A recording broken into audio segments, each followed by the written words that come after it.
Evangelho, sábado da segunda semana do tempo pascal. O Senhor esteja convosco, Ele está no meio de nós. Proclamação do Evangelho de Jesus Cristo, segundo São João. Glória a vós, Senhor. Ao cair da tarde, os discípulos desceram ao mar, entraram na barca e foram em direção a Cafarnaum, do outro lado do mar. Já estava escuro e Jesus ainda não tinha vindo ao encontro deles. Soprava um vento forte e o mar estava agitado. Os discípulos tinham remado mais ou menos 5 quilômetros, quando enxergaram Jesus andando sobre as águas e aproximando-se da barca, e ficaram com medo. Mas Jesus disse: "Sou eu, não tenhas medo." Quiseram então recolher Jesus na barca, mas imediatamente a barca chegou à margem para onde estavam indo. Palavra da salvação. Glória a vós, Senhor. Sábado da segunda semana do tempo pascal, em nome do Pai, do Filho e do Espírito Santo. Amém. Queridos irmãos e irmãs, hoje a Santa Liturgia nos dá a graça de continuarmos a leitura do 6º capítulo do Evangelho de João. Logo após a multiplicação dos pães, como ouvimos na narrativa do Evangelho de hoje, o padre pega aqui o texto. Muito bem.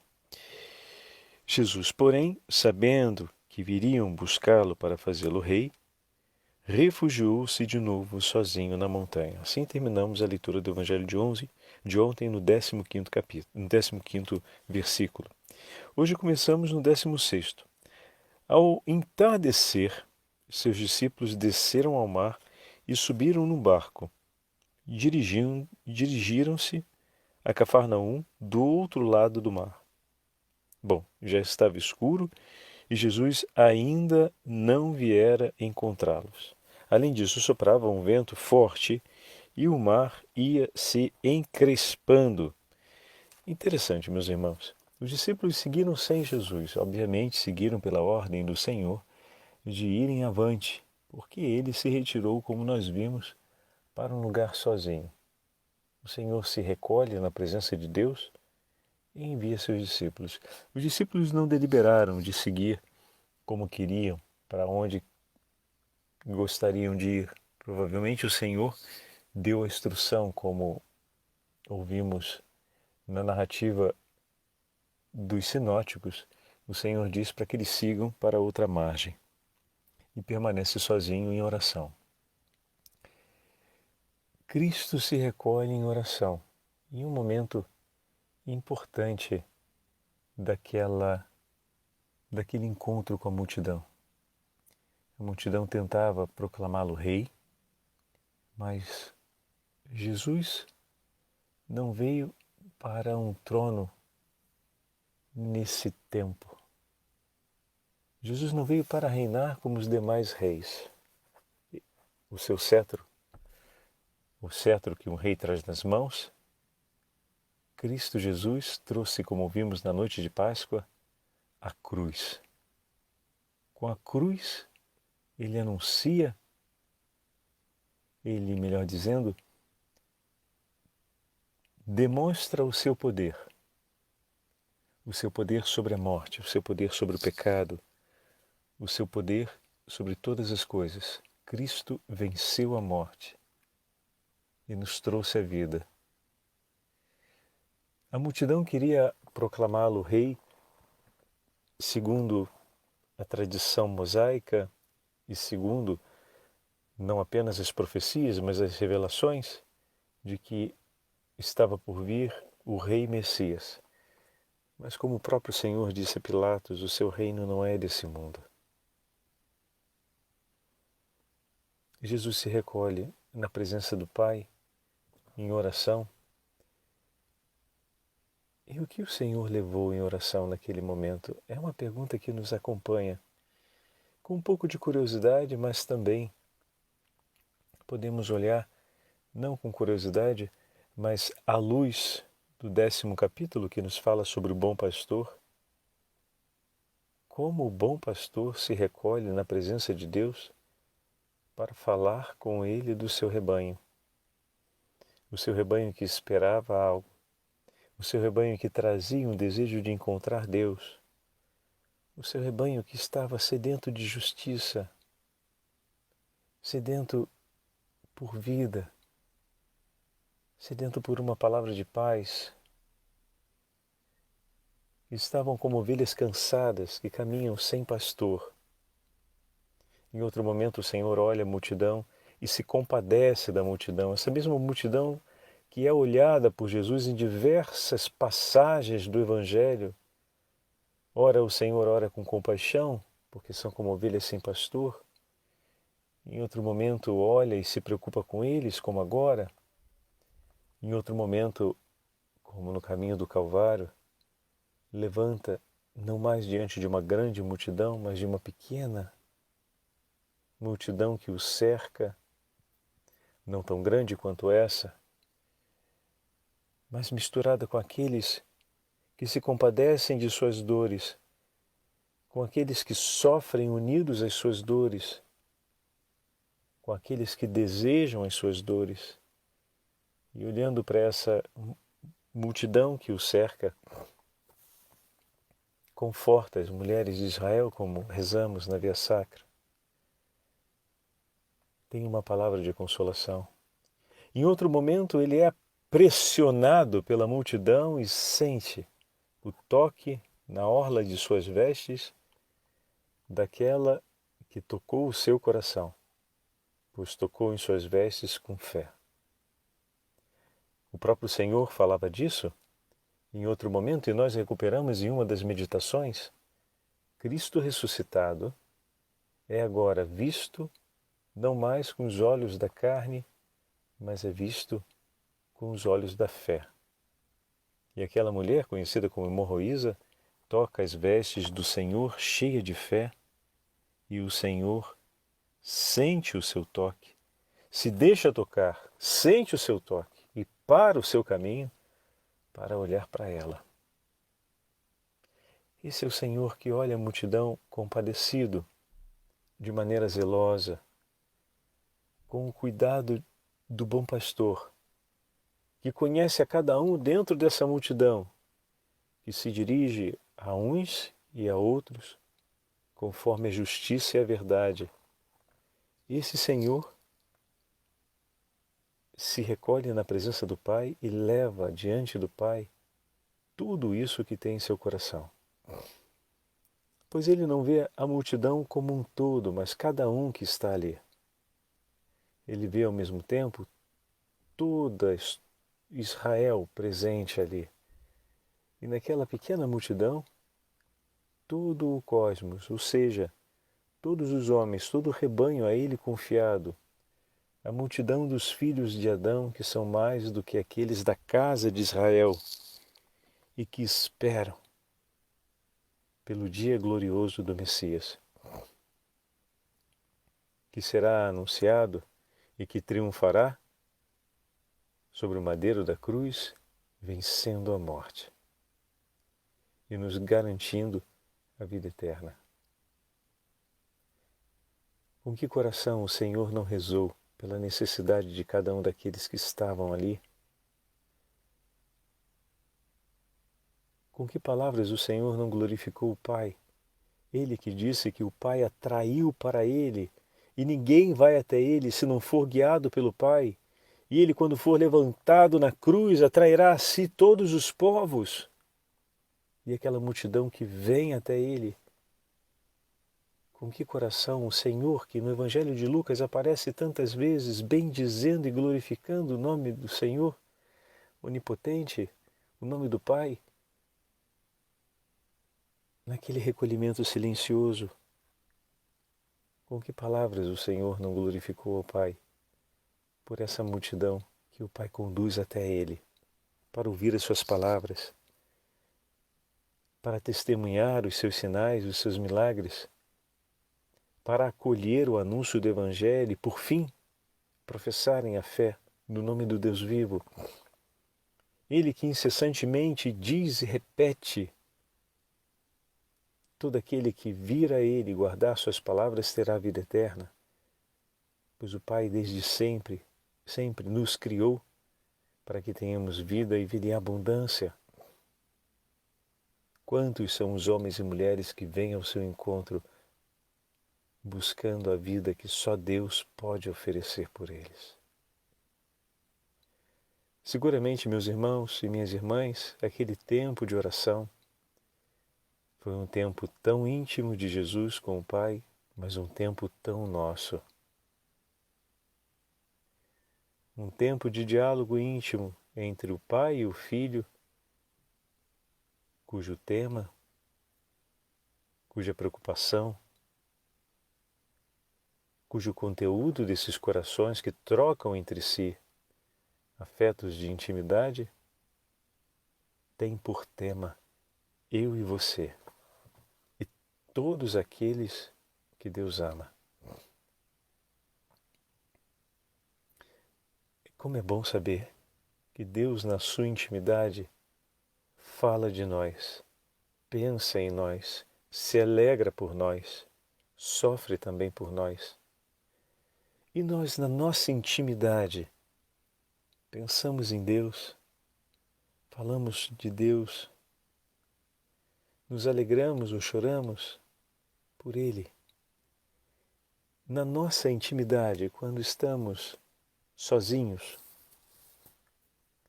falamos sobre as coisas de Deus com o nosso bom Deus. Ou então, quando estamos sozinhos ao lado daqueles que amamos, se pegamos o exemplo do pai e do filho, temos o hábito de falarmos sobre as preocupações do coração do próprio Deus. Eu me lembro agora do texto do Antigo Testamento, quando falava a respeito do diálogo de Moisés com Deus no alto da montanha. Moisés conversava com tanto carinho e amabilidade a respeito do povo. E Deus lhe havia confiado. Moisés falava como a um amigo, assim diz o texto bíblico. Falava em intimidade com Deus sobre aquilo que lhe era caro ao seu coração. E nós, quando nos recolhemos com o Senhor, falamos sobre aquilo que é caro ao coração de Deus, não é verdade? O Senhor olha a multidão vem até Ele, Ele recebe os discípulos e a multidão em nome de Deus, em nome do Pai, e fala a respeito disso. Também ao longo do nosso cotidiano, recebemos tantas pessoas e passamos tantas experiências concretas ao lado de nossos irmãos e irmãs. E sabendo que estamos enviados em missão, como se fala no final da missa, por conta do batismo que recebemos. Assim como Cristo, podemos dizer, né? Também nós estamos anunciando a boa nova do reino. Não nos esqueçamos que o Senhor começa a sua vida pública dizendo: convertei-vos e crede no Evangelho, continuando o anúncio de João Batista, que é o anúncio da igreja, que é o anúncio de todo batizado.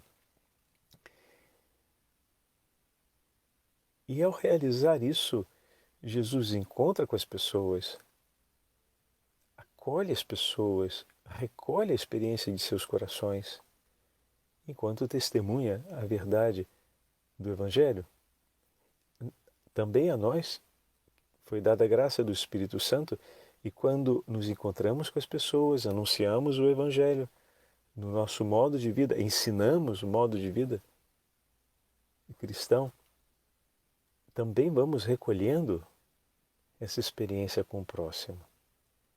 E quando nos recolhemos na nossa intimidade com o Senhor, falamos disso com carinho, com afeto. Será que Jesus falou com aborrecimento a respeito da multidão ou com carinho e afeto?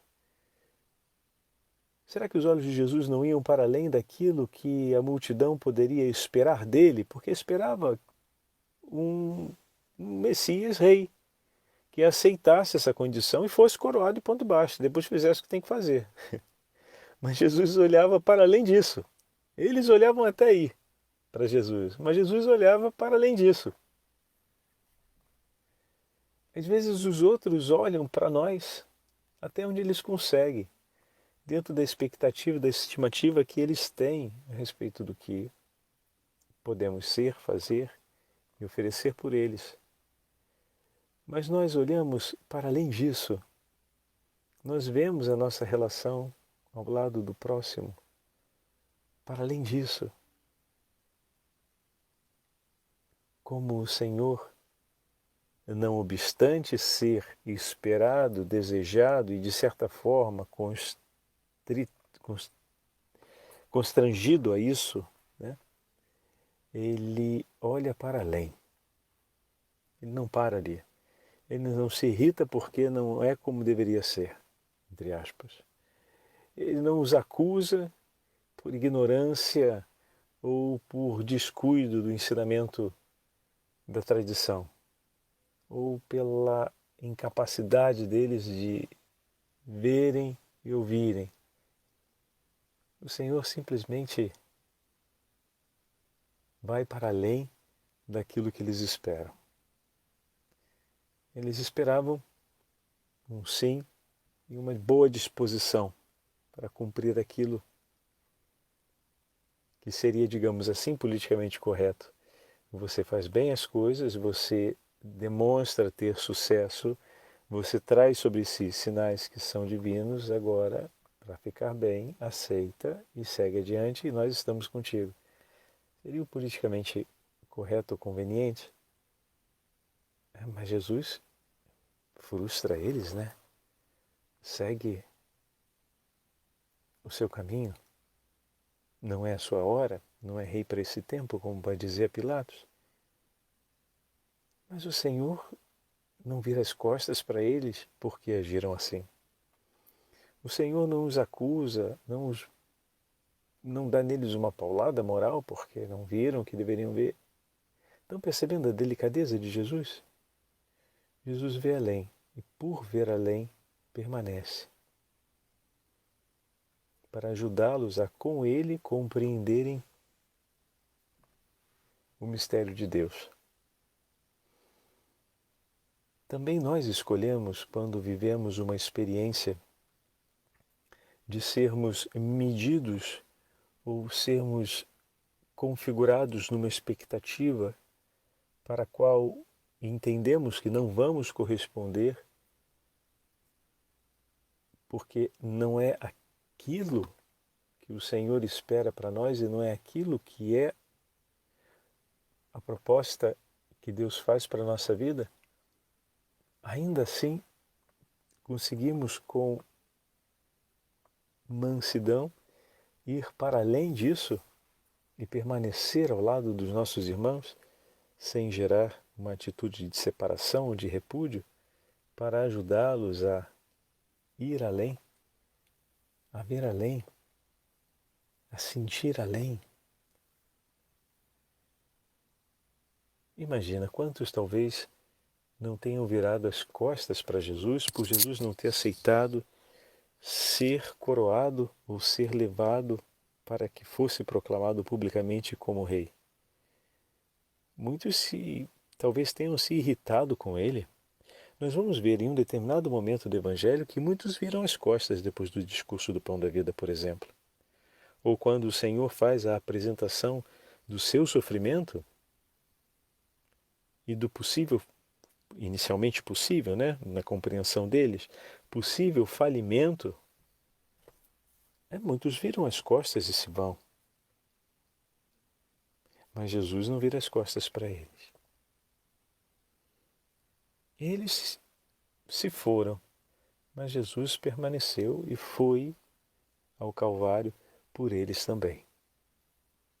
Que não conseguiram, porque de maneira rígida permaneceram sobre aquilo que esperavam e não quiseram aceitar o que Deus apresentava, mas esperavam somente aquilo que de Deus queriam e não o que Deus tinha para oferecê-los. Isso é sério, é tenso, hein?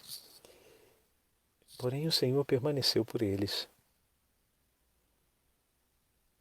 Que o Senhor nos ensine a permanecermos assim pelos nossos irmãos. Na continuação do Evangelho de hoje, acontece essa imagem tão bonita. Os discípulos remaram, eles estavam em um momento difícil, o mar se agita, não há aqui aquela tragicidade presente nos sinóticos a respeito de Jesus que vem ao encontro deles, né? Então, se voltamos aqui, versículo 18, além disso soprava um vento forte e o mar ia se encrespando. Tinham remado cerca de 25 ou 30 estádios, quando viram Jesus aproximar-se do barco, caminhando sobre o mar. Ficaram com medo. Jesus, porém, vocês vejam que é mais enxuta a narrativa de João. Jesus, porém, disse-lhes, sou eu, não temais. E eles imediatamente compreendem que se trata de Jesus. O medo cessa, mesmo diante daquele acontecimento sobrenatural, extraordinário. Basta a voz de Jesus, sou eu, não temais. O medo cessa e eles quiseram então recolhê-lo no barco, trazê-lo para junto. Se apresentaram a favor de Jesus, né? Recolhê-lo no barco. Vem para cá, deixa a gente tirar o senhor daí que a coisa está feia. Jesus estava caminhando sobre a água, meu amigo. Você vai querer ajudar ele para quê? Não está vendo que o homem está por cima de tudo? Não está vendo o poder do homem, que a tempestade não faz mal para ele? Está caminhando sobre as águas, o vento está batendo, o mar está agitado, e o homem está ali, o barco não está conseguindo ficar quieto. Ele está tranquilo caminhando sobre as águas.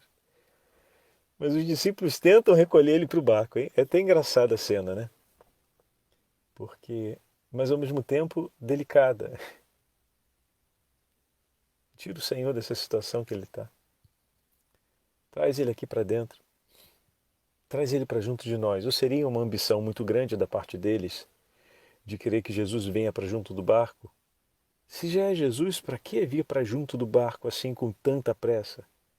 Mas parece que se mostra aqui um cuidado de querer oferecer por Jesus, recolhê-lo, trazê-lo para junto de si, tirá-lo do meio da tempestade, trazê-lo para dentro do barco. Mas o barco chegou e o Senhor caminhou até o fim sobre a tempestade, sobre as águas. Aqui diz que o barco, se voltamos, Jesus, porém, disse-lhe, sou eu, não tenhas medo. Quiseram então recolhê-lo no barco, mas ele imediatamente chegou à terra, para onde iam. Não fala que a tempestade cessou, mas que eles chegaram ao fim. Eles navegaram todo o tempo em que viram o Senhor, olhando para ele, se orientando para ele, para trazê-lo para junto de si, e chegaram. Imediatamente chegou. Quando eles tentam recolher o Senhor, o barco chegou. O Senhor caminha junto, caminha soberanamente, os acompanha, não os isenta da fadiga e chega junto com eles. Eles chegam e o Senhor chega junto. Atravessaram o mar tempestuoso e o Senhor atravessou com eles, caminhando junto, ao lado. Eles na fadiga, na faina de enfrentar a agitação do mar e o Senhor com eles, caminhando junto. É bonito, né? Comentário divertido à parte, o olhar dos discípulos para lançar-se na direção de Jesus. Obviamente, não, por assim dizer, né? Falei de uma forma mais divertida, para livrá-lo daquela água, daquele mar agitado, mas João não está olhando para esse aspecto. João está olhando para o fato de que eles se orientam para o Senhor, eles escutam a voz do Senhor e compreendem que é o Senhor, ou seja, acolhem a sua voz. Não há mais dúvida no coração e não se fala mais do medo, o medo cessa. Aquele que reconhece a voz do Senhor, a ovelha, quando reconhece a voz do seu pastor, ela se acalma, porque sabe que o seu pastor está perto. E eles continuam a faina até chegar no lugar, basta saber que o seu Senhor está perto. não precisa pegá-lo e colocá-lo junto de si, como se fosse quase um amuleto, né? Ou a certeza, eu estou convosco. E isso nos faz pensar a palavra do Senhor, eu estarei convosco até o fim dos tempos. O Senhor prometeu estar conosco. E Ele estará conosco. Basta ouvirmos a sua voz que nos é entregue através da sua palavra, que nos é entregue através do sacramento. Ele está aqui. Ah, mas eu queria tanto que Jesus pudesse estar aqui do meu lado, que eu pudesse pegar, abraçar. Ele está ali. Sou eu. Isto é meu corpo, isto é o meu sangue. Toda vez que 2 ou mais estiverem reunidos em meu nome, eu estarei no meio deles. Sou eu estou aqui. Como foi bonita aquela oração de São Basílio.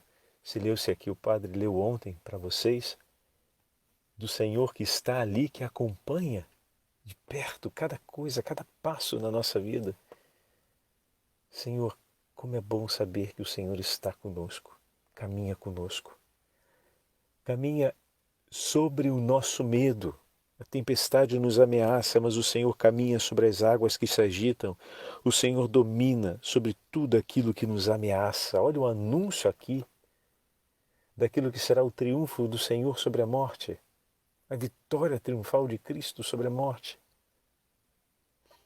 Sou eu, não tenhas medo. E o Senhor está no meio de nós. Então esse sinal muito significativo do Evangelho de hoje é um chamado para a preparação dessa que vai ser a 3ª semana da Páscoa. O Senhor está caminhando conosco, está no meio de nós. E nós vamos passo a passo rumo à celebração de Pentecostes, vivendo a alegria da presença do Senhor que nos acompanha em todos os momentos. Em meio à tempestade, caminha conosco, não nos livra da faina, mas nos assegura a vitória contra o medo, para que possamos combater até o final. O Senhor esteja convosco, Ele está no meio de nós, pela intercessão da Santa Mãe de Deus, Rainha dos Apóstolos e de São José, abençoe-vos o Deus Todo-Poderoso, Pai, Filho e Espírito Santo. Amém.